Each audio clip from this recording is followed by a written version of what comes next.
NATO has warned Russia against military buildup near the Ukrainian border as the alliance's chief and US Secretary of State Antony Blinken met with a Ukrainian delegation in Brussels.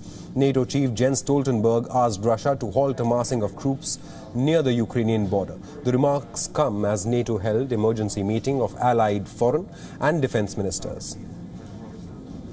Russia's considerable military buildup is unjustified, unexplained and deeply concerning.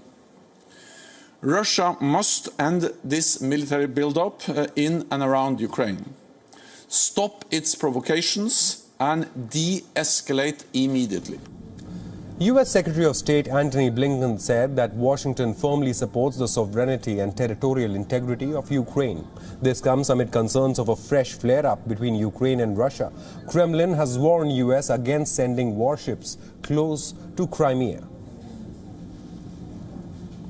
The United States stands firmly behind the sovereignty and territorial integrity of Ukraine, and I'm here to reaffirm that with the foreign minister today.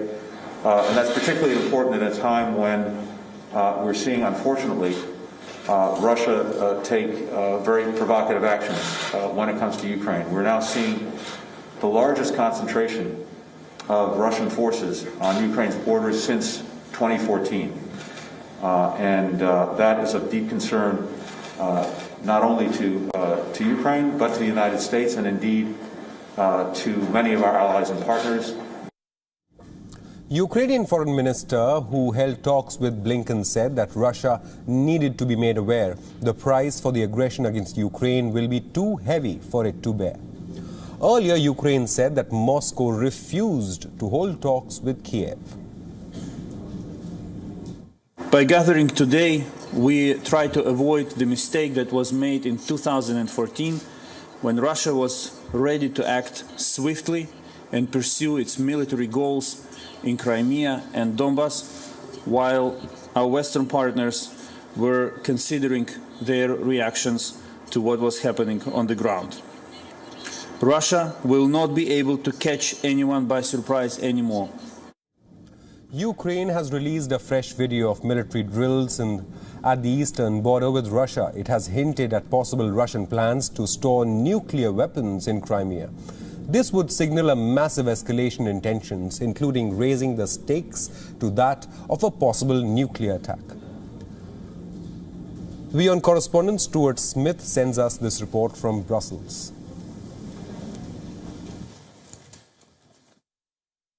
Yeah, the NATO situation, as things stand, is very strong words from US Secretary of State Antony Blinken and Jens Stoltenberg, Secretary General of NATO, but so far no commitments. Now, the Ukrainian foreign minister was hoping for some firm policies on the line from NATO, and NATO indeed has expressed strong support. The question will be, will NATO step up and offer anything more than just words? And foreign ministers, defence ministers of NATO are gathering by video conference today, and in Brussels itself we have the US Defence Minister and the US Secretary of State with Jens Stoltenberg. So very high level meetings going on about what NATO can offer to Ukraine to back up these words of support, whether that might be further sanctions against Russia, whether that may be arms or weapons to Ukraine or even military support. NATO, though, keen to make sure that it doesn't further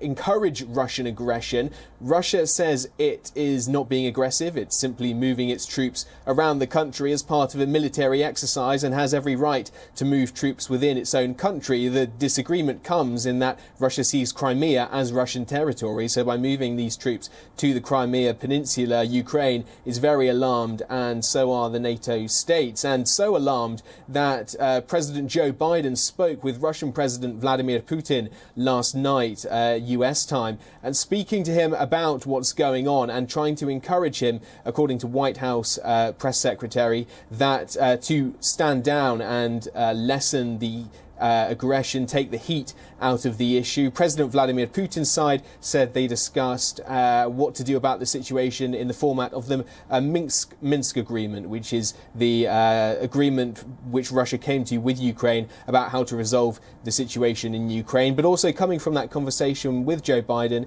he suggested to Russian President Vladimir Putin that they could meet in person, potentially at a third country. So talks happening at the highest level around the world, but also here in Brussels.